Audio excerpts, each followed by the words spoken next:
monies follow the particular students, not based on the particular size of the school district in and of itself. So we ensure that if there is even one student who is at a small district or a large district, and that one student is a recipient of Title III, maybe English learner, or Title I Part A, that those monies are there, again, for the purposes of closing the academic achievement gap.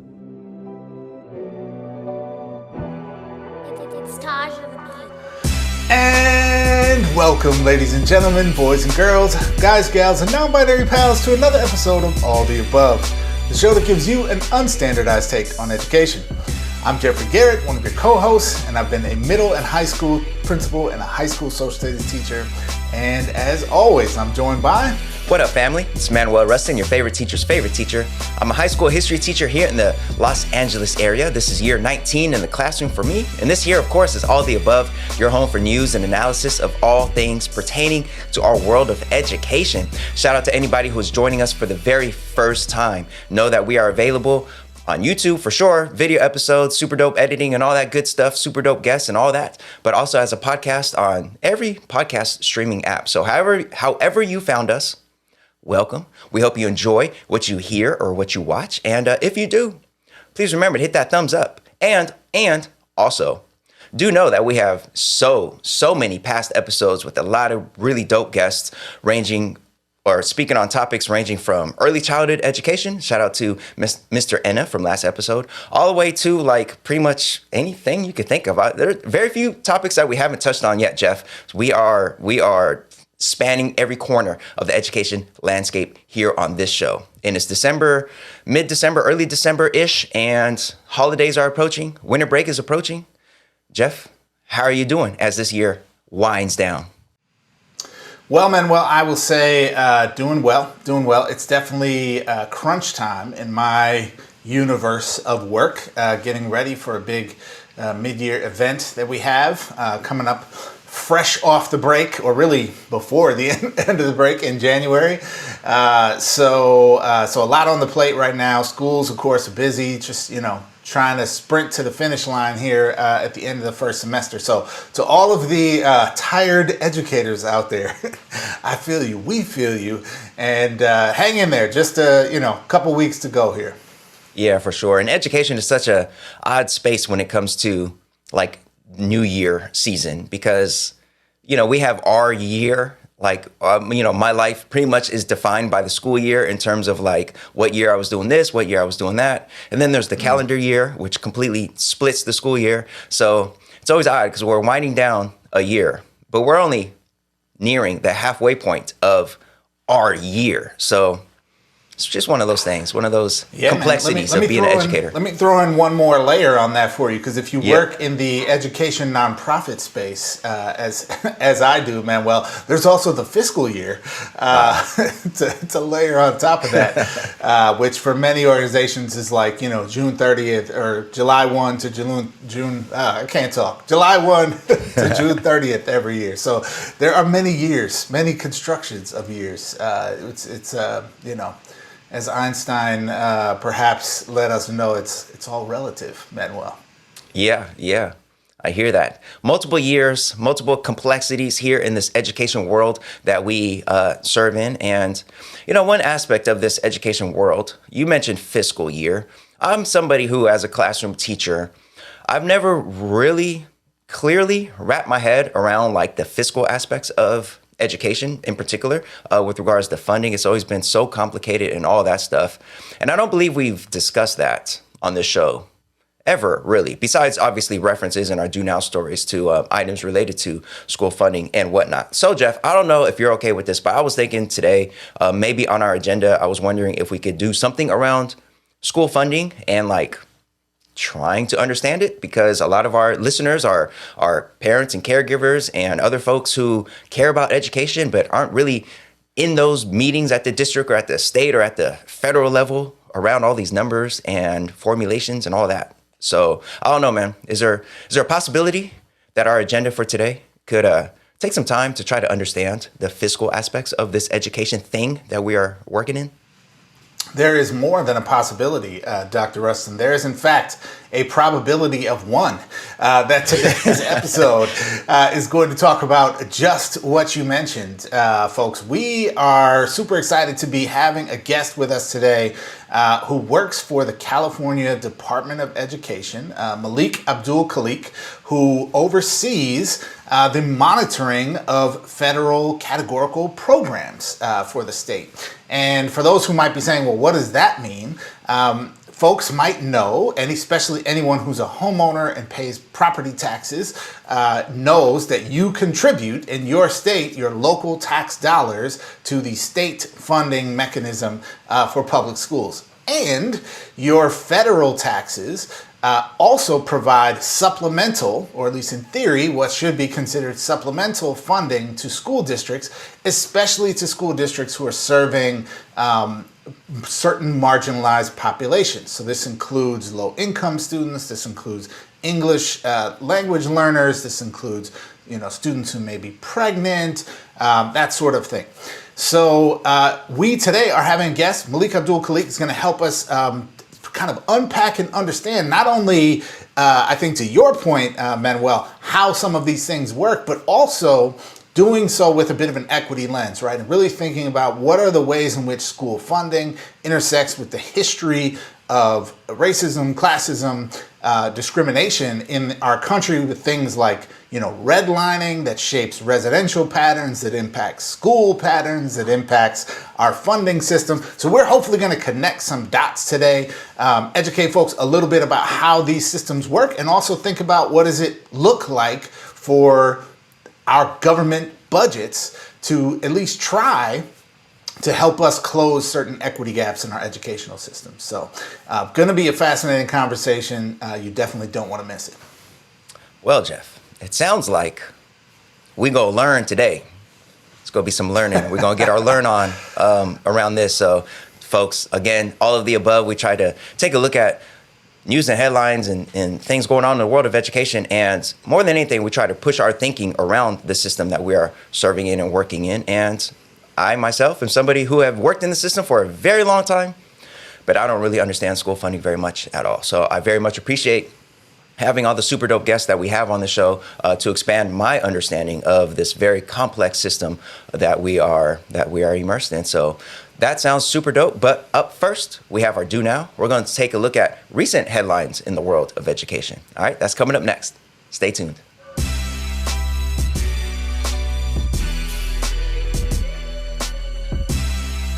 All right, folks, now it's time for today's Do Now. Let's take a look at some news and headlines in the world of education. Jeff, how are we going to do the Do Now today? Well, Manuel, what would be more fitting as we prepare here to close out the semester and enter into the, in some households, anticipated, and in other households, dreaded winter break, depending on how those grades come in. So we got a report card for everybody today, Manuel. Time to give out some pain and suffering, as I think we should think of it. Yeah, I mean, that's exactly the way to think about grading, Jeff. It's a teacher's way to flex some power, divvy out that pain, remind them who's boss. That's what grades are for, Jeff. Unless you're a hippie, liberal, communist, Dr. Rustin, who gives all the kids A's, hashtag participation trophy. So, Yeah, there we go. All right, Jeff. Well, forget all that participation stuff. The first grade that we have for today is, in fact, an F. Well, like I said, pain and suffering. Yeah. Somebody's getting a lump of coal in the stocking. F. Not good. It might be too late for you at this point in the semester. Might be. And that lump of coal, Jeff, is very, that's just right for this story, because this F is in relation to foul air, funky air, really air that is polluted. And of course, coal has a lot to do with that in many cases. And this story is a reference to a story about air pollution and the impact that it has on young children, particularly as it pertains to their reading and math ability early on in their developmental stages. And this story comes to us by way of the Washington Post, thanks to some reporting by Amudalat Ajasa, who actually turns out this reporter is from St. Paul, at least according to their Twitter bio. So, St. Paul in the building. Word. Yeah. Nice. I like it. There we go. And she reports about a recent study that was published in Science Advances that shows that young children living in neighborhoods with high rates of poverty are more likely to be exposed to many different air pollutants that can harm their development during early childhood. In the study, lead researcher Jeffrey Wadke and his team show that cognitive gaps are formed as early as 6 months old and are entrenched by age 2, before children even start school. Now, previous literature and research already exists on early exposure to air pollutants and the relationship with lower cognitive test scores. However, Catherine Carr, an environmental epidemiologist and pediatric environmental medicine specialist, at the University of Washington, says that this study provides a stepping stone to understanding how air pollution affects other factors that may influence children's healthy neurodevelopment.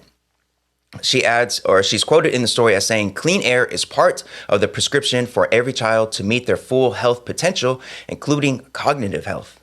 Now, lead researcher Jeffrey Wadke told the Washington Post that, quote, the study is showing that children born in high poverty neighborhoods are more likely to be exposed to many neurotoxic air pollutants, and that those differences in turn are linked with inequalities in early childhood development, specifically reading and math abilities measured around the time of school entry. So, Jeff, that foul air, polluted air, impacting young people, particularly young people who live in poverty-stricken areas. Now, I know you are what was her title? Environmental epidemiologist and pediatric environmental medicine specialist. However, you are a super dope educator, and I wonder what your thoughts are about this story. Yeah, Manuel, I have so many thoughts about this story. Some of my first thoughts are very vivid memories as an educator who kind of grew up in New York City of taking the bus across the Triborough Bridge into the Bronx every day to go to work from Queens into the Bronx. And the Triborough Bridge is a very high bridge, right? So you're, 10, 12, 15 stories in the air on this bridge. So you get kind of a skyline view of the city as you're coming in Sounds into beautiful. East Harlem. And then it is beautiful. And one of the things that you could see when you're a teacher and you're on your way to work at, the crack of dawn, literally, and seeing the sunrise is the hue of smog, of brown, filthy air into which you are descending to go to work all day, right? And you also see the major freeways that circle the entire Bronx with the largest concentration of semi-trucks going to the ports, the grocery distribution centers, all the, engines of our markets in the biggest city in the country, just spewing diesel fumes, heavy particulate matter into the air, right? And recognizing that not only the school that I worked at, but many, many, many other schools are within, a few hundred feet or maybe a few blocks of said freeways, right? And so are many of the residences, the public housing developments and other residents of folks in the community. And, on more than one occasion, did it hit me like, I wonder what it's doing to all of us that we are breathing this every day, and then finding myself occasionally on bad days throughout the year, blowing your nose or whatever and seeing some like gray stuff in there that didn't come from you, right? And so, that's just one piece, man. Well, since I have lived here in LA, now this problem has improved slightly, but there's some schools that I work with on the east side of LA in Boyle Heights and on the border of East LA that at a certain period in the history of this city, Manuel, every day would just smell funky because of the exhaust emitted by some battery recycling plant or something, a few miles away, right? So this whole community is just covered in this funky smell, right? And I'm like, what is that? And they're like, oh yeah, it's just, it comes from over there. Like this is what we deal with every day.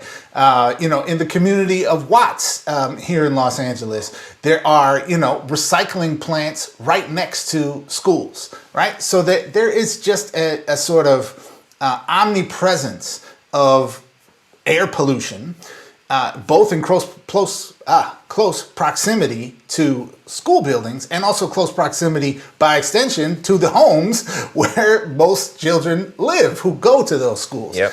And I really appreciate the authors bringing up this piece, Manuel, because I think it speaks to the understandable yet mythological narrative we have told ourselves about education, which is poverty doesn't matter. All you need is an effective teacher and everything's going to be fine, and we can just educate ourselves out of poverty. And I get why people think that, and I get the sort of righteous impetus for that sort of thinking, and it's simply false from the standpoint that there are structural issues in our society like this where we have air pollution, lead and other kinds of metals and contaminants in the water, lack of access to food, these sorts of things which closely track poverty and residential patterns that have quantifiable, observable negative consequences on students' ability to both come to school consistently in healthy ways with things like asthma, and also, should they manage to overcome that and get to school, interfere with their ability to learn with things like delays in their cognitive development or messing with their ability to get a good night's sleep, or these sorts of things that are spoken to in this article. So I appreciate this story, Manuel. It kind of infuriates me because I'm like, yes, we know, and like, what are we doing about this? We just sweep it under the rug, right? But I think this is a much needed story to be told. Yeah, no, absolutely. And this is another reminder that climate justice intersects quite directly with racial justice. And if your anti-racist agenda does not include climate justice within it, then that's a major problem, because here we have these effects on our environment impacting our young people, and disproportionately Black and brown young people, marginalized young people who live in these neighborhoods, who are already feeling all the impacts of poverty itself, but also having this foul air. So there's that. Also, obviously we've talked a lot about learning loss, and there's folks out there who are up in arms about learning loss. And those folks, I don't think, have paid much attention or say much about the lost learning that's happening at the tender age of 2, when these students are so far behind in their neurodevelopment, and some of the neurodevelopment issues are, according to the study, entrenched because of the quality of the air around them. So if you care about students being behind because they had to remote school, or being behind because this or that, but you don't really care about students being behind, young people being behind, perhaps for life, because of the quality of the air in their neighborhood, then I don't know if you really care about learning loss at all, actually. Also, this makes me think about folks out there, in Los Angeles. You were mentioning the Bronx, and out here in Los Angeles, so many families, because of the cost of housing, the rising cost of housing and the housing crisis, generally speaking, so many families have had to move out there to what is considered the high desert, Inland Empire area. And I've before on this podcast referred to the Inland Empire as like the dusty area of Southern California, because that's my childhood memory of visiting my dad in Moreno Valley, just a lot of dust. But nowadays there's so many, and I want to apologize for that. Lovely folks out there in the Inland Empire. Shout out to everybody who's living out there, Riverside, Moreno Valley, and all that good stuff. But now, it's in the news quite a bit now because of all the warehouses being built out there. A lot of warehouses being built out there, and we are seeing already the impacts of having so much trucking around that area and what that's doing to the air. And as all these families have had to move out there because they couldn't afford to continue to live in this Los Angeles city proper, they're also being impacted by all that pollution, which so far is apparently going pretty much unchecked. So yeah, we have to prioritize and do more discussion around climate justice and how it is involved in our overall efforts for educational justice, because all this is intertwined. All of it is linked heavily to poverty, and our young people, some of them are starting off just so far, quote unquote, behind, because the air that they breathe is toxic, and that's a giant problem. So shout out to everybody involved in this study for helping keep it on the forefront. Because again, it's not surprising. I think a lot of us either knew this or, consider that this is probably a likelihood. But it bears even more importance now as we face ongoing climate catastrophe and battles over learning loss and all that good stuff. So yeah.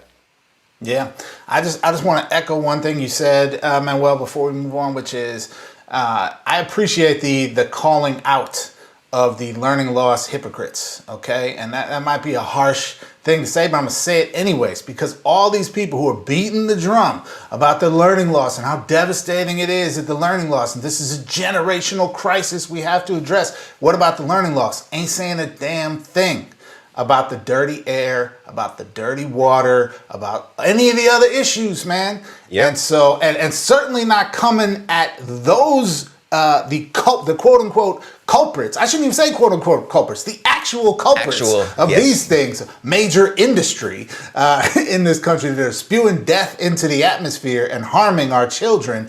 But they are here. They got all the smoke for the teachers who, you know, whose union said, hey, we don't want to die because we have to go to work. So let's be cautious in response to this pandemic, especially before we even had a vaccine. So there we go. Like, come on, folks. If you're about that life, if you're about that learning loss life, I expect to see you on the front lines of the clean air conversation as well. Damn straight. Damn straight. All right, Jeff. So that grade was an F. That was an F. Straight up. What about our next grade? What we got?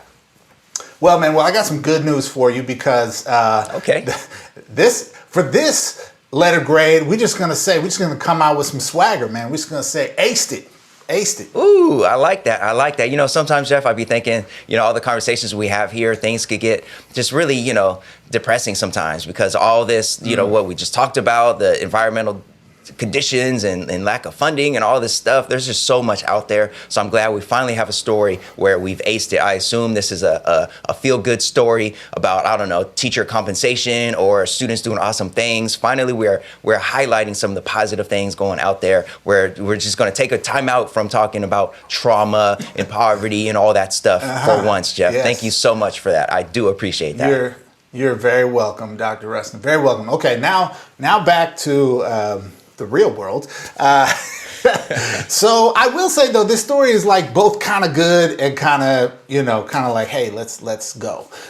So let's get into this here, folks. This story comes to us from Elizabeth Aguilera in Cal Matters.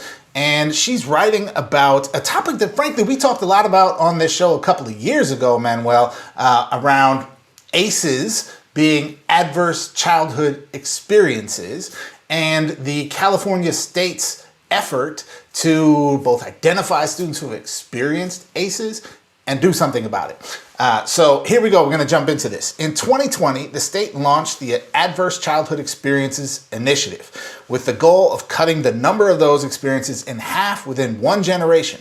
But the state is failing to track whether patients receive follow-up services or the support that they might need. More than 6 in 10 Californians have experienced at least one adverse childhood experience, and 1 in 6 people have experienced 4 or more. These include things like physical, emotional, or sexual abuse, physical or emotional neglect, growing up in a home with substance use, mental illness, incarceration, parental separation or divorce, or intimate partner violence. Since the Office of the California Surgeon General began this program under former Surgeon General Nadine Burke-Harris, about 900,000 children and adults on Medi-Cal, which is the state's insurance plan for low-income people, have been screened. Private insurance companies are required to do the screening, but they aren't required to report. So after screening a patient, physicians may make referrals to therapists, nutritionists, social workers, or other support services. A score of 4 ACEs is used as a marker for doctors to offer referrals. One of the goals of the screening is to prevent future adverse experiences. For adults with children, it's critical, says Emily Williams, CEO of the ACEs Aware Family Resiliency Network. Quote, one of the best ways to prevent adverse experiences in kids is to take care of the parents and help them treat their own mental illness, their substance use disorder, help them not die, help them not go to prison, help them be safe and strong parents so they can help prevent the intergenerational transmissions of ACEs to their kids. That is a huge role for providers, end quote. Now, the state reports that people with 4 or more adverse experiences are more likely to experience depression, become addicted to drugs or alcohol, or become homeless. They also have twice the risk for heart disease, triple the risk of chronic lung disease, and a 70% higher risk of kidney disease. This is why providers connect patients with additional services when they report 4 or more adverse experiences. So, Manuel, interesting that we are revisiting this story we first touched on, I think, with some real excitement a few years back, and now seeing some progress, right? The state is collecting this data for hundreds of thousands, probably millions of people. And we are seeing that the infrastructure to do something about the fact that people are reporting experiencing these ACEs, these adverse childhood experiences, which we know are closely correlated with all kinds of negative social and educational outcomes, we're not yet responding to it. So, some progress, Manuel, yet some room to go. I mean, what's your take on this? Yeah, definitely room to go. A lot, actually. And when we did first discuss this, it was quite a few years ago. It might have been during our season 1, I think, possibly. But in any case, I do remember critics at the time. I don't remember if either of us said it. I wouldn't be surprised if you maybe brought this up, but I remember critics at the time saying it's lovely to have this plan to screen, all young people for ACEs, but if it's not going to be attached to actual action, then you have all this data for what? And it sounds like the screening has gone way up, which is, obviously something to be proud about in terms of having information about, just who's impacted by what and who needs the references and who needs the help. But the infrastructure doesn't seem to quite be there to make sure that everybody is being connected to the services that they need, or to even make sure that we have clear data on how much of these folks are being referred to anything. So, a lot of work to be done. So those critics from a few years ago who said, what's the point of screening everybody if you're not going to do anything about it? Then, I imagine they see something like this and say, see, I told you this would be a challenge. And I think it was a predictable challenge, just like the challenge of expanding access to preschool, for example. Universal preschool, one of the challenges has been, well, we don't really have quality early childhood educators enough to meet the needs of everybody. So we have all these research, all these stories and studies showing that it's been really inequitable in different neighborhoods and different areas. It's a problem, and we just got to continue to work to expand, in this case, access to services, access to quality services, and just make sure that folks are being referred to the right services. And I think that's a reasonable problem. And it's a reminder for me personally that, when we celebrate something groundbreaking, like in this case, it was a groundbreaking selection for state Surgeon General and, Nadine Burke-Harris, Dr. Nadine Burke-Harris, that was a groundbreaking story, and screening everybody for ACEs was another thing that folks celebrated, and it was groundbreaking. But it's just an important reminder that, there's a lot of work that comes with that, and it's just can't we can't celebrate so much and pat ourselves on the back and move on to the next thing. And I think California especially does a lot of that, does a lot of some groundbreaking legislation or policy or something that just hits the headlines and it's like, hell yeah. But then it's like, the actual, bringing it to action, making it actually, serviceable on the ground. That takes a lot of work, and by then a lot of folks have stopped paying attention. So, there's that.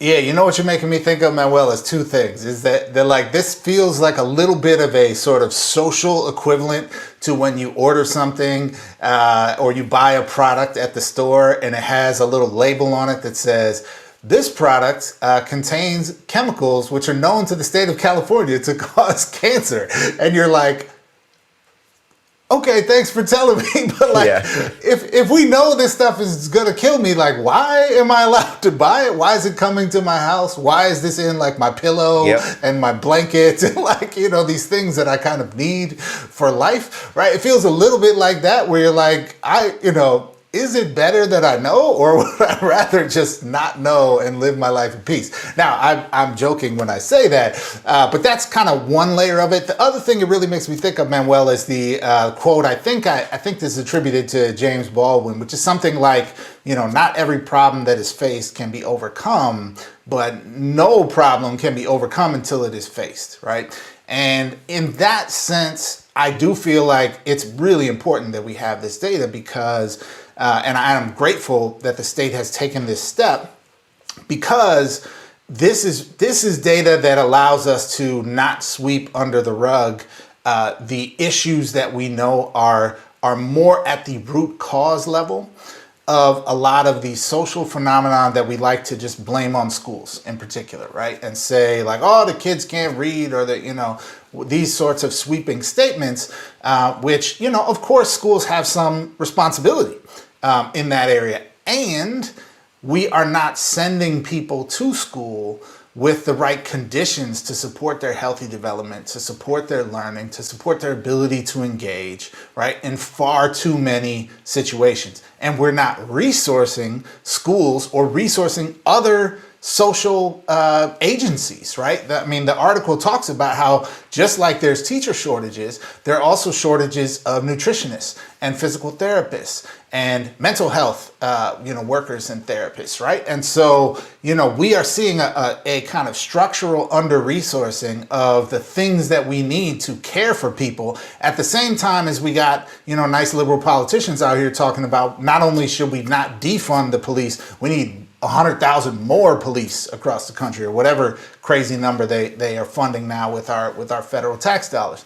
So, in that sense, where our budgets are moral documents, we have made choices about where we're willing to invest dollars and where we're willing to say, like, well, if it takes 6 months for you to get in to see a therapist, or you don't have mental health coverage as a part of your health plan, so you have to pay out of pocket, good luck. Yeah.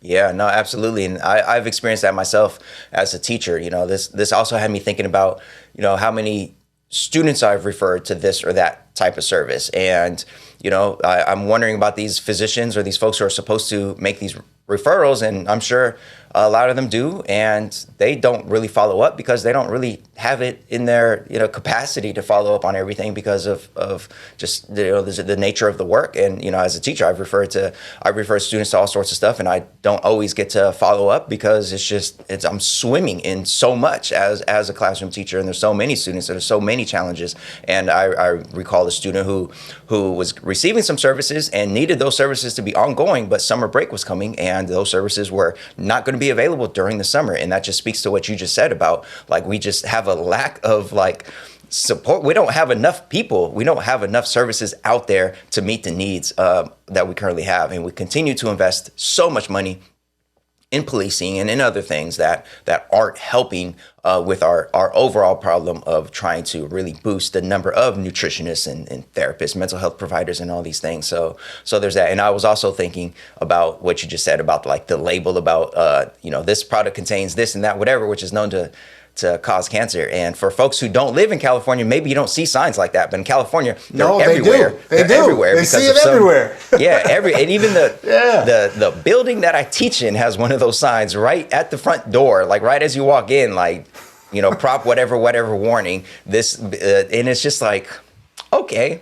So it's nice, I guess, that the information is out there, but you see them everywhere, and it's like, what are we supposed to do about it at this point? So it's another one of those, we seem super liberal and progressive, and look what we did. We're letting you know. Okay, but then what? Like, where's the actual support on this? So, ongoing fight. The fight continues, of course. Well, folks, that about does it for this edition of The Do Now. And we hope you enjoyed it. And remember that links to the stories that we talked about are in the notes below. If you're watching this video, there are notes below, or if you're listening to the podcast, wherever the little episode notes pop up, we have links to these stories so you can read them for yourself. All right. Up next is our seminar segment, and we are going to hopefully demystify the complexities around school funding and where school funding fits into this general overall picture of trying to do right for our most marginalized populations, those who have been historically underserved. All right, that's coming up next. Stay tuned.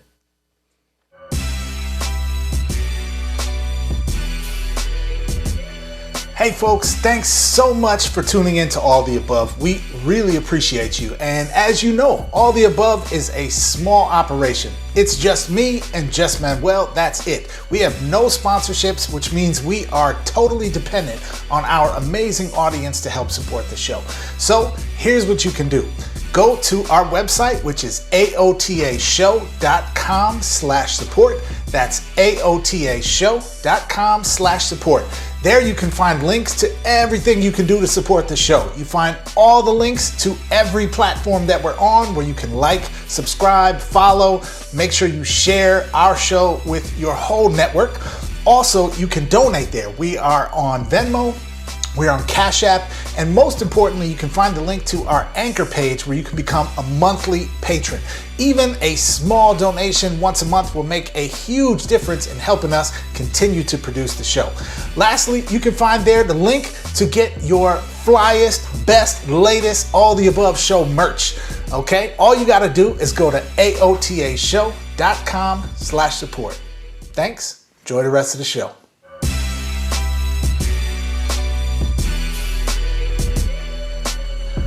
All right, folks, welcome to today's seminar. Thanks so much for joining us today. And we are thrilled to have with us a very special guest, someone with some real deep expertise on an issue that honestly, I don't think we've really tackled before, definitely not in a seminar on All the Above. We certainly talk all the time about budgets and funding and the equity issues associated with those things, but rarely do we really get into the weeds of how our schools are actually funded, in particular from the federal level, and what that actually means for school districts, for schools themselves, and the kinds of programs and services that our young people receive, especially when we are trying to address equity gaps in education. So we are very excited to have with us today Malik Abdul-Khaliq, who works with the California Department of Education.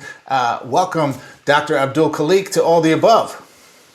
Thank you very much. It's a pleasure, to be on your show. Thank you very much. All right, let me tell you a little bit more about our guest today. Dr. Malik Abdul-Khaliq is a consultant of education programs at the California Department of Education. He serves as regional team leader of federal program monitoring for the San Diego, Los Angeles, and Sonora regions. Dr. Abdul-Khaliq is also a scholar of ethnic studies and the author of the books Ashley's Racialized Asymmetry and Aha's Travelogue, Ibadah Explored on Leaves of Letters and Pebblestones of Poetry, as well as Woke, Poetic Prose on Identity, Pedagogy, Politics, and Equality. Dr. Abdul-Khaliq earned his doctorate in cross-cultural studies from Walden University and a master's in multicultural education from California State University, Sacramento. Again, welcome, Dr. Abdul-Khaliq, to the show, and I'm going to kick it over to Manuel for our first question. Thank you very much, Jeffrey. Yeah, Dr. Abdul-Khaliq in the building. Thank you so much for taking time out to be here with us on All the Above. Certainly, we're very happy to have you here because, I myself, classroom teacher, 19 years going so far. And honestly, school funding has always been something that has really confused me. And even though I've been in this industry for so long, there's just a lot that I don't know. And I could only assume a lot of our listeners and viewers are also not really super clear really on all the jargon and all the different elements associated with school funding. So your role at the California Department of Education deals with compliance monitoring and making sure that schools and districts use their categorical funds as required by law. Now, a lot of folks are like, categorical funds, compliance monitoring, already, I'm lost. So help us out some. Tell us a little bit more about your role there, and also how it's associated with the overall picture of fighting for equity and justice in our school system. Thank you very much, Dr. Rustin, and thank you very much, Jeffrey. One of my roles primarily, and for posterity purposes, you can call me Dr. Abdul-Khaliq, or let's break it down to Malik. That's all fine and dandy. Make me a little bit more, make me a little bit more approachable, not seemingly a government individual. One of my primary roles at California Department of Education as a review lead is to determine and select what LEAs, local educational agencies, and their subsidiary schools who are recipients of categorical funding. Categorical funding are those governmental funds, federal funds, as well as state funds from Title I Part A all the way to Title IX, or including adult education, the CARES Act, which was recently implemented as a result of the pandemic, to again, to attempt to close the academic achievement gaps for historically disadvantaged students. So when we're talking about categorical funding, as I alluded to earlier, we're talking about Title I Part A. Title I Part A was brought into being with the Elementary and Secondary Education Act way back in 1965, where and when we're talking about talking about bringing in equity, for social purposes, that was one of the instances where, as a result of the tumult that has swept the nation, from the civil rights movement, addressing education, as one of the components with respect to what makes up inequities within the social milieu, was one of the things that was addressed. So Elementary Secondary Educational Act of 1965 brought into existence the Title I Part A program, again, for the purposes of closing the academic achievement gap for historically disadvantaged students. That sounds like a euphemism, and somewhat it is, but I want to be real here. What that spoke to was the academic achievement gaps for historically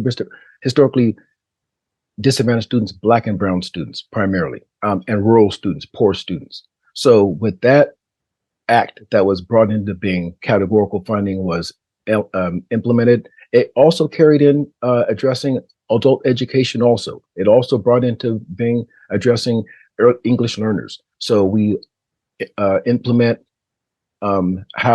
we implement how LEAs, local educational agencies, are using those particular monies to close up those gaps and ensure that extra services above and beyond those services that naturally fit or are afforded by school districts through general funding.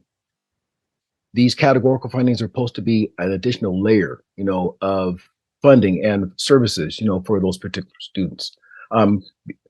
Just one more mention here, as I alluded to earlier. So with respect to categorical funding, with respect to my job, as a review lead, I identify those particular school districts based on a set of risk assessments. Some of those risk assessments are size of your categorical programs. Categorical programs, as I alluded to earlier, could be Title I Part A, could be Title III, English learners, could be homeless education, which is critical in this day and age, because each day maybe as a result of issues that are facing the unhoused, school districts are not spared, from those particular unhoused instances, because we're finding that many unhoused folk are students. And how we identify those individuals are, sometimes the euphemism could be used as their couch surfing.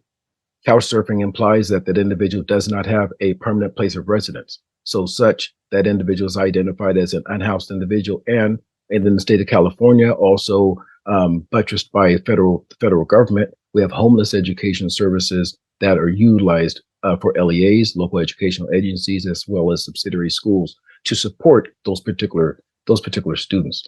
So I don't mean to be as long-winded here, but we do a great deal of services with respect to identification of those school districts. As I said, size of your categorical programs. We implement how schools are using uniform complaint procedures. Uniform complaint procedures can focus their attention on the Williams notices. Uniform complaint procedures have focused their attention on particular LEAs, as well as schools who may be utilizing anachronistic or outdated curricular material, as we see sometimes, is a result of social inequities. So also, one of the risk assessments that I use to identify a particular school district, as well as the subsidiary schools, for categorical review, are also the size of the categorical programs. I want to make sure I'm covering every here. Size of categorical programs, fiscal allocation also. So the size of a particular school district, and when I say size of a particular school district, the monies follow the particular students, not based on the particular size of the school district in and of itself. So we ensure that if there is even one student who is at a small district or a large district, and that one student is a recipient of Title III, maybe English learner, or Title I Part A, maybe at a targeted assistance school or a school-wide program, that those monies are there, again, for the purposes of closing the academic achievement gap. Closing the circle with respect to what I do is I ensure the degree of accountability. So when we conduct the federal program monitoring review, we're ensuring that school districts as well as the local schools are utilizing those particular monies for the purpose of closing the academic achievement gap. If they're not, we provide technical assistance as well as compliance assistance. Some school districts may be out of compliant, and it's the expectations of California Department of Education that subsequent to the conducting of a federal program monitoring review, and the conducting of federal program monitoring reviews are of two sorts, either on site or online. And when we conduct these federal program monitoring reviews, as I said, we originally select 130 LEAs, 130 local educational agencies throughout the state of California.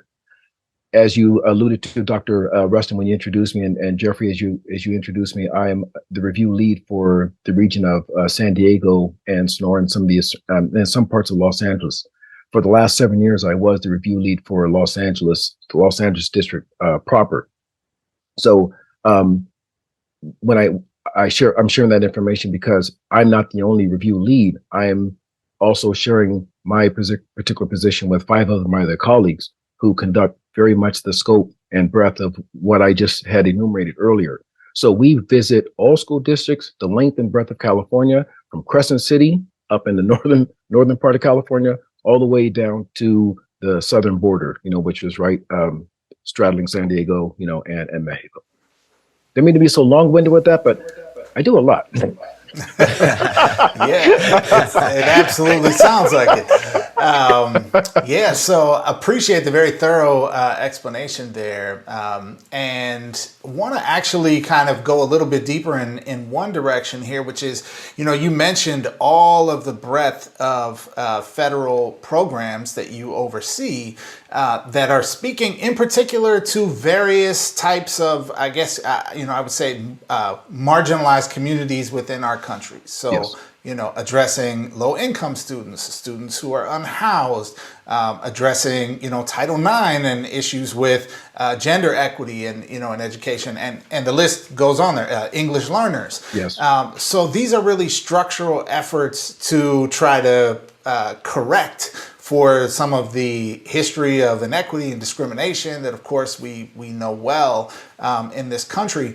And I'm wondering if you can kind of help our viewers connect some dots here, because, the history of redlining that addresses or results in residential segregation and its connections to, patterns of educational inequity with schools and school funding. These are interconnected issues that might be hard to see how the picture kind of fits together. So I wonder if you can speak on that a little bit for our viewers and our listeners. Oh yes, thank you very much for that cue. Usually 2 times a year, I'm an invited guest speaker over at University of California, Berkeley, over in their social. For the Latinx class, and particularly for this class on social inequity and reproduction. Social inequity and reproduction. And in that particular course, I delineate my duties, as a California Department of Education review lead, and how it intersects with my scholarship in the fields of ethnic studies. I love my job. It affords me the opportunity to, I consider myself along the lines of a Freudian scholar, Paulo Freire, Pedagogy of the Oppressed, being able to implement essences of practice and theory and then arrive at praxis. So how I do that is, as I alluded to earlier at the outset, of being able to identify these particular local educational agencies and their subsidiary schools. And I said I have an easy job because in February, March, what we're doing is we're identifying those particular school districts, that are going to be undergoing aspects of either on-site or online federal program monitoring review. And again, I'm emphasizing those school districts and their subsidiary schools that are recipients of Title I Part A monies or Title III monies, and along the entire scope of categorical funding. Now, when I'm saying that is, so when I'm selecting the particular school districts and the schools, I have a tendency to notice, and I'm sharing this at Berkeley, and I'm sharing this on this particular podcast, that when I'm when I'm at Berkeley, I have a tendency to ask this particular question at this graduate level, at this for this particular class of Latino, Latina, Latinx students. And I asked this question, I'm like, how many of us here are first generation going college students? Invariably speaking, the numbers are always 90% and above, 90% and above. And I asked, secondly, I'm like, let me venture to presume or guess here that the area that you are from, may not be an affluent area. I know the answer, but I just like to, as a scientist, social scientist, be able to buttress this information. And invariably speaking, the answers are invariably 85% or 90% plus. So the reason I share that information is when I'm talking about aspects of my job with California Department of Education, I'm like, it's easy for me to make the selection of the school districts that are going to be reviewed for Title I, Part A, and Title III, because I noticed that if I were to bring out a color-coded map, and these color-coded maps were created in the year of 1934. And here's where we're connecting the dots. In 1934, there was a governmental agency called the Homeowners Loan Corporation. Now, this is critical that what I'm talking about here is because we have two types of segregation. We have de jure segregation and we have de facto segregation. De facto segregation, people are customarily accustomed with that theory as, we see people living together and we have a tendency to think that birds of a feather flock together. People are living together because they want to live together. Language is spoken, culinary cuisine aspects shared, ethnic, racial histories shared, and things of that sort. De jure segregation is something quite different. De jure segregation is individuals of ethnic or racial subsets who are living together as a result of the deliberate governmental practices and policies that were used as discriminatory practices. So I want to bring this back to the Homeowners Loan Corporation in 1934 was created as a governmental tool to, number one, save those number of mortgages, homeowned mortgages that were at the risk of going south. 1933, that's not too far from 1929. 1929 was when the bucket fell out, when the bottom fell out with respect to the bond market, the stock market. 1933 was again when the government decided to again save majority of white homeowners, who were at the risk of their mortgages defaulting. When they decided to save these mortgages that were at the risk of defaulting, what they decided to do was hire real estate agents to go and assess the risk of these particular properties.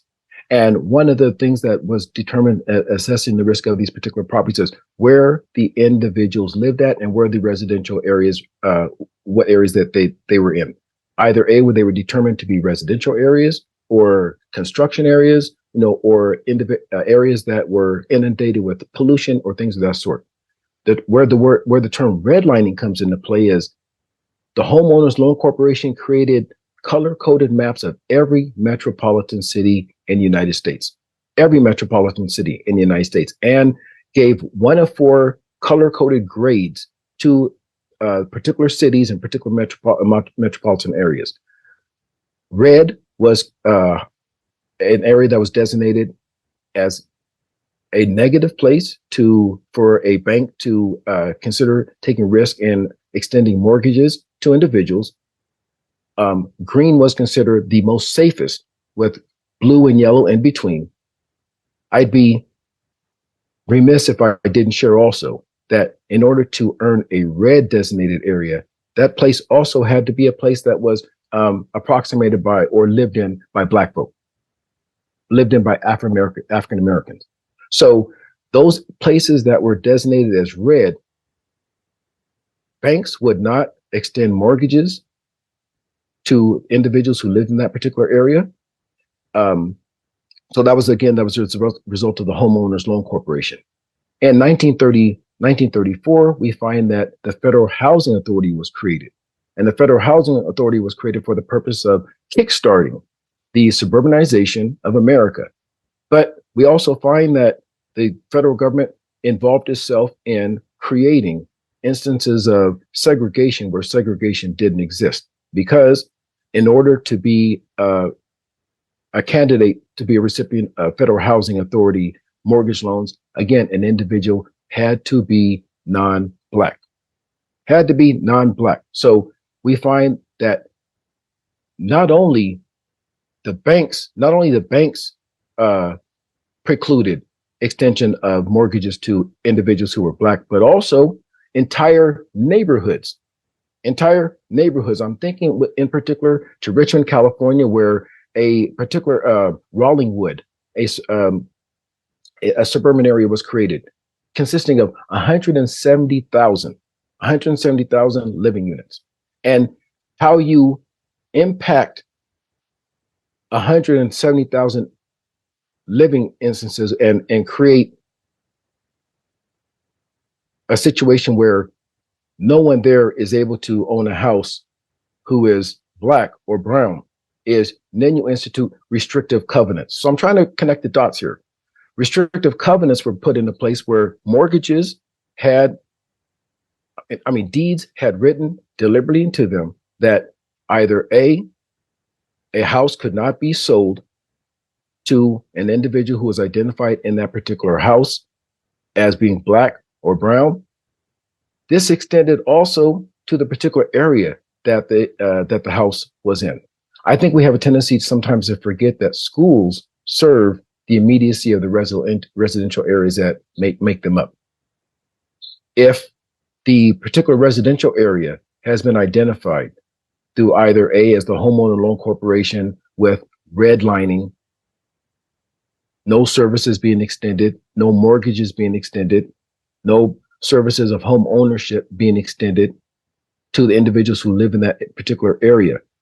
This is why in 1965, the Elementary and Secondary Educational Act was kicked into place, recognizing that additional services had to be provided to those particular residential areas that had the worst operating schools because they were completely absent of any additional services in the form of services that individuals who own their own homes can utilize to improve the academic performance, and trajectory, of the students there. I know it's a long-winded way of wrapping everything up, but sometimes we have a tendency to think that Title I Part A or Title III monies, are just a newfound Band-Aid, if you will, just to close up particular gaps. So some of these gaps have been so long-standing. And just the other day in the paper in Sacramento, I live in Elk Grove, just the other day in the Sacramento Bee, there was an article in there about the Veterans Administration. Now, the Veterans Administration also was a governmental agency that was created as a means of extending services to United States vets who have served, in the military. And one of the benefits of being a vet is you had either monies that were extended to you, as a form of loans for being within the military service. However, this particular article that came out in the paper identified that the individuals who were discriminated most in this particular deal, if you will, were African Americans and Latinos and Latinas and Latinx. So again, it talked about how the immediacy of the lack of those particular fundings impacted them not only on a residential level, but also on the school level. Also, if you don't own your own home, or if you had access to less access to some of those resources that particularly flow freely within a suburban area or whatnot, these individuals, were deprived of those particular equitable services, if you will. And just real quick, one of the categorical programs that is in existence when we conduct federal program monitoring is educational equity also, EE, educational equity. So educational equity is there to ensure for all students who are attending schools, K through 12, through adult, that especially with respect to what's going on right now, LGBTQ, LGBTQ and those particular services are being extended to particular to those students in the absence of any type of bullying, or things of that sort, that customarily go on. So that was my long-winded answer for that. But I mean, when if I may, Dr. Rustin and I, we met each other. He probably doesn't remember, but I was conducting a federal program monitoring review of John Muir High School, and this was a couple of years ago. So I was on the campus, I was passing through, and I was there for those particular purposes. John Muir High School was identified as one of the schools, because it's a recipient of Title I Part A monies as well as Title III, and we're there for the purpose of, it's not a gotcha, but it's there. And I usually try to make this analogy. It's a triangular relationship, if you will.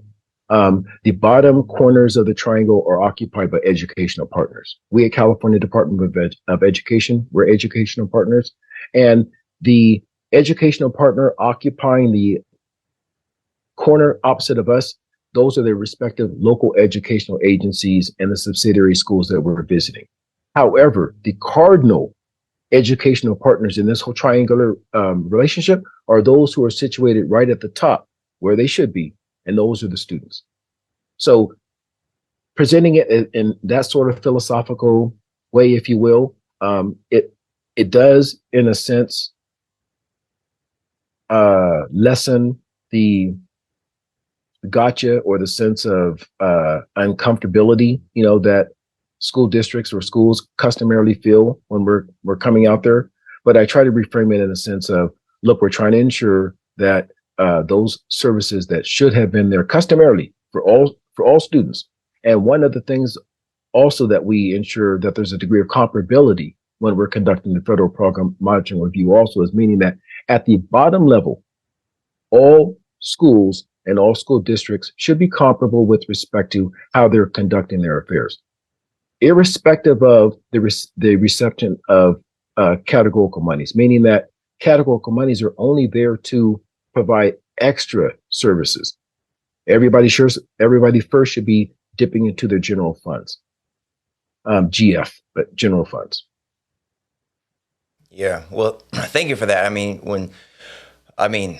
For one, the history is so long and so complex that it's difficult to address something like redlining and its connections to education in our schools in a brief way, really. And after decades and decades, going on almost 100 years since, the original efforts that produced what we know now to be redlining, the impacts are still out there, and the impacts are still quite visible to the points that you made about the students that you see invariably coming from areas that are quote unquote disadvantaged or have been marginalized or redlined, like where I teach. Now, a lot has been done. Folks have been fighting for greater equity in school funding for a very long time, knowing that our funding formulas are not nearly doing enough to address decades and decades and decades of underfunding and inequitable approaches. So we want to just maybe take a moment to just ask, like, what's your assessment of the current state of school funding? A lot has been done in here, California. The local control funding formula is a more recent effort to try to do better and make sure the monies get to where they're most needed. So how would you assess where school funding is now, particularly considering how traditional approaches haven't quite closed so-called these historic gaps? That's a very good question, Manuel. That's a very good question, Dr. Justin. So I think two approaches that have been made with respect to undertaken by California Department of Education, LEA plan provisions, as well as LCAP, local control and accountability plan. Let me go over both. With respect to LEA plan provisions, this is a way of trying to bring local control of how funds are used, and funds are identified for shoring up those particular gaps. So how the LEA will monitor students' progress in meeting challenging state academic standards, and some of those challenging state academic standards are, and this is critical, by developing and implementing a well-rounded program of instruction, to meet the academic needs of all students. And when we're saying all students is critical, but not just saying all students in a arc sort of sense and hoping that it captures everyone's. No, but being able to identify students who may be at risk for academic failure also. providing additional educational assistance to individual students. The LEA or school determines needs help in meeting some of these particular challenging state academic standards, as well as identifying and implementing instructional and other strategies intended to strengthen academic programs. So one of the ways that, and especially with respect to that last one, identifying and implementing instructional and other strategies. So some schools know about this. Some school districts know about this or don't know about this. Like for instance, Title I Part A. Title I Part A monies can be used for purposes of increasing professional development of particular teachers, or other paraprofessionals with respect to critical and culturally relevant pedagogy. Now, I know I may be throwing out a very thick term there, critical and culturally relevant pedagogy, but that is the type of pedagogical practices or approaches that have a means of determining what or determining how particular students, whose narratives have routinely been marginalized, how we can engage them. Also, with respect to you had mentioned earlier the LCAP. But with respect to now, the LCAP is a 3-year plan that describes like the goals or actions and services and expenditures to support positive student outcomes. Some of that student outcome that I had alluded to earlier. And there's a couple of components of the LCAP, especially for the 2022-2023 LCAP. LCAP, again, local control accountability plan.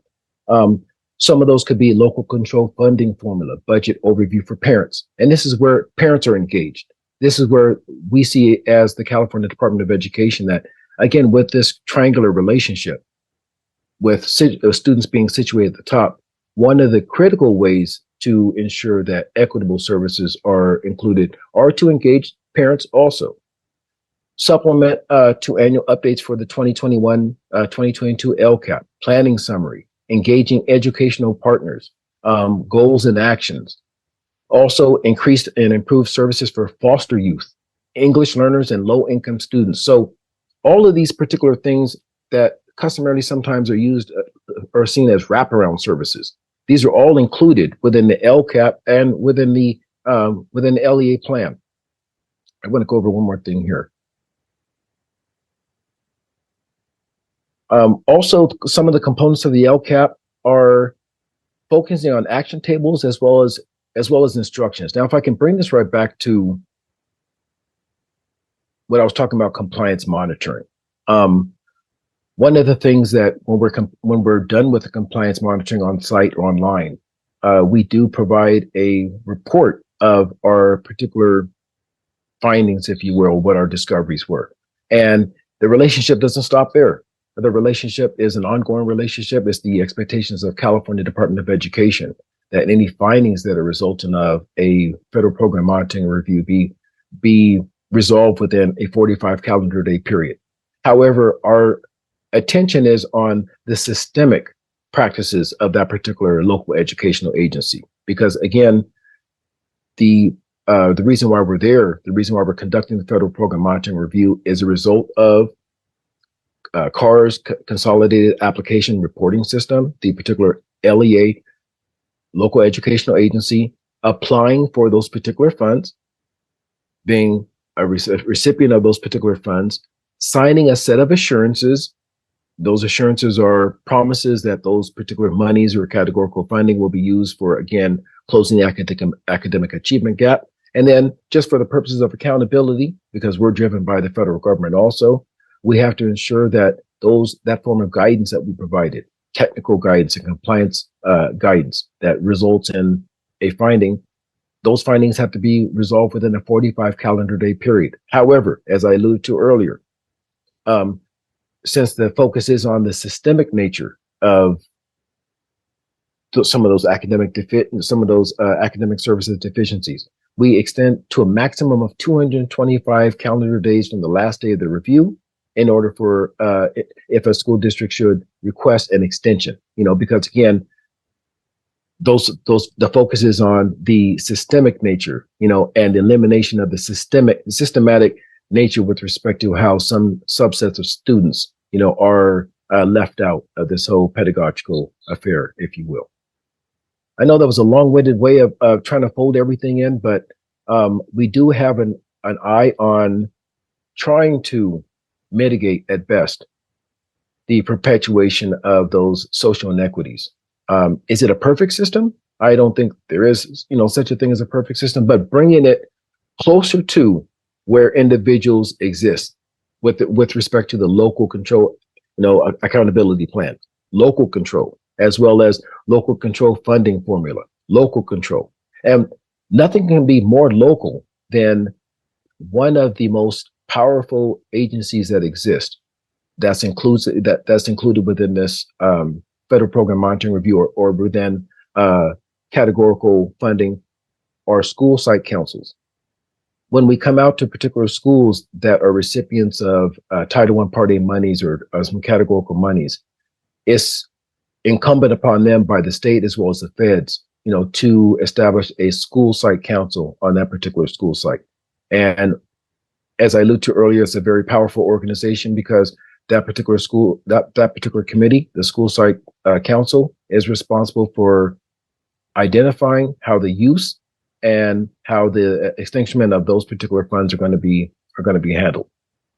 I had shared with some of my colleagues maybe about 10 years ago, and PTAs used to be a very powerful thing. They still are, and I was sharing that individuals are soon going to be using the PTA and the school site council as a point of departure, as a launching mechanism for their political careers. I don't have a claim to clairvoyancy, but I think I was right with that. I think I was right with that one. And that just shows how much power, and how much focus the local issue has undertaken. And again, if I may bring this right back to why we conduct aspects of federal program monitoring. This is a result of the Elementary and Secondary Education Act of 1965, again, for the purposes of bringing that type of control to those individuals who we saw what was going on, in the civil rights movement and things of that sort, to bring some control back to them and how they distribute or disseminate, some of these means to close up some of these academic achievement gaps.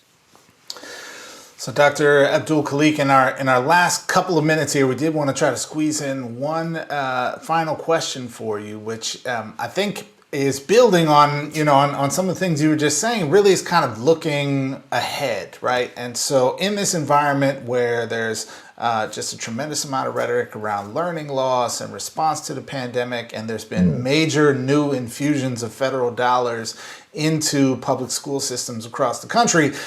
At the same time as there's now maybe escalating worry about an upcoming fiscal cliff in many school districts, wondering what your take is on kind of where we should be pushing in terms of, sort of your lens on educational financing, especially with an interest in addressing issues of inequity and marginalization, and what role should educators, parents, students, play in making that happen? I think and that's a very good question. I think one of the most positive things that we've seen recently, is there's a bill that's out and that has passed. And matter of fact, we have been having this conversation in the halls of California Department of Education with respect to how Title I Part 8 is going to be increased to use funding for the arts. That's critical because there's been so much focus on STEM, and I'm saying that's a very important thing: science, technological, engineering, and mathematics. However, we've recently incorporated another vowel into there, and that's been A. Science, technology, arts, engineering, and mathematics, STEAM.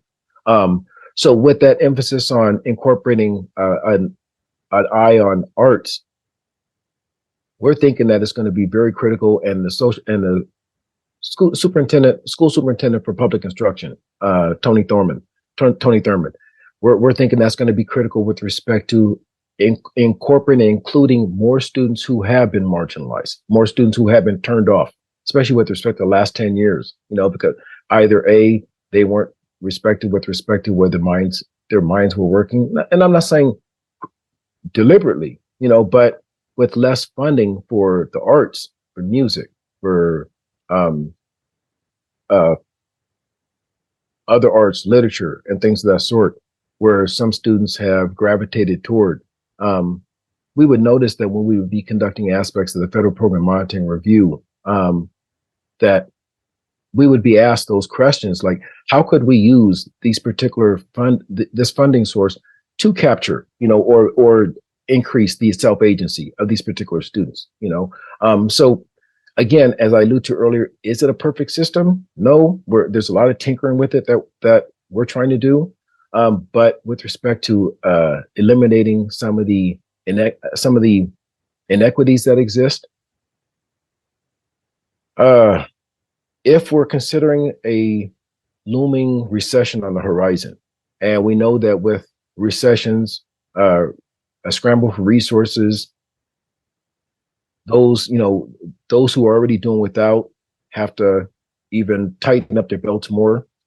I'm thinking more with this local control funding formula and LCAP, that the immediate consideration of those in the immediacy of where the funding is required will have more of a say, as opposed to the bureaucratic processes that used to occur in the past, where decisions would be made at a centralized office. It's now been decentralized, and the use of said funds is determined, as I alluded to earlier, by the school site council, with input also by another very powerful committee too, and that's the ELAC, English Learner Advisory Committee. So I don't think it can get any more local or powerful than that. As I alluded to earlier, these particular committees are being used as launch boards, for some people's political careers, and that's a good thing. I don't think anything could be more powerful than that, and a determiner or a gener up of political action, and educational increasement. All right. Well, Dr. Malik Abdul-Khaliq, my apologies there. Thank you. Thank you so much for joining us today. And folks, that is it for today's seminar. We are very grateful for you joining us today. Our amazing guest, Dr. Malik Abdul-Khaliq, thank you for joining us. Thank you very much. And thank you for having me on your show. All of you. Thank you. All right, folks, that's it for today's seminar, but stick around for our class dismissed.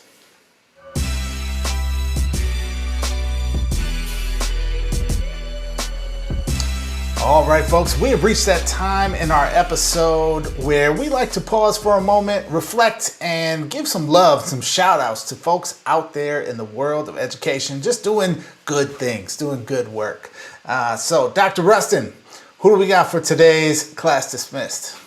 Yeah, man. Well, this one's an interesting one. The last full episode we talked about kindergarten, and certainly we don't talk about early childhood education enough. So this class dismissed goes to a very unique preschool program that's on wheels. Like literally the preschool class is on wheels, so they could drive around and offer services to young people who otherwise wouldn't have access to preschool in the first place. All right, so for today, we want to shout out El Busesito, the Little Bus Preschool in Colorado, which is run by Valley Settlement, a nonprofit that delivers free early childhood and family engagement programs to Latino immigrant families in Colorado's Roaring Fork Valley. El Busesito operates 4 buses that travel to 5 neighborhoods to provide bilingual preschool education for nearly 100 children in the community. Now, there's photos of these buses in the article that we pulled this from, which is a Mother Jones article by Emily Tate Sullivan.